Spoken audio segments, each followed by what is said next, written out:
les 7 péchés qui influencent ton destin, le 7e est impardonnable.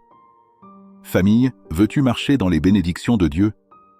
Alors tu dois savoir il y a 7 péchés qui ferment les bénédictions de Dieu. Aujourd'hui, je te les révèle. Premièrement, mentir. Anania et Saphira ont trompé Dieu par le mensonge et sont tombés morts sur le champ. Souviens-toi, le mensonge n'est pas une petite chose. Deuxièmement, verser le sang des innocents. Judas, en se repentant, dit « J'ai livré le sang d'un innocent, j'ai péché ».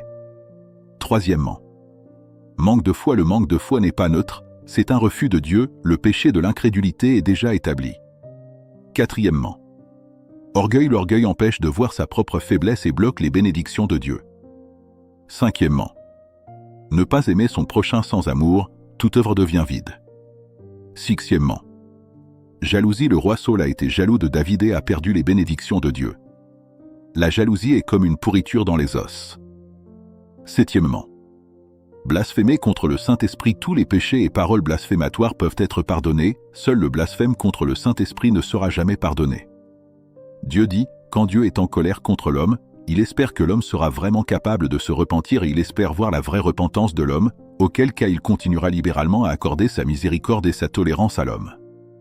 C'est dire que la conduite malfaisante de l'homme entraîne la colère de Dieu, tandis que la miséricorde et la tolérance de Dieu sont accordées à ceux qui l'écoutent et se repentent vraiment devant lui, à ceux qui peuvent se détourner de leur mauvaise voie et abandonner la violence dont leurs mains sont coupables.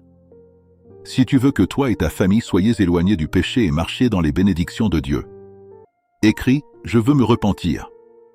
De plus, envoie-moi un message privé ou rends-toi sur ma page, pour que nous acceptions ensemble la vérité et nous libérions du péché au plus tôt.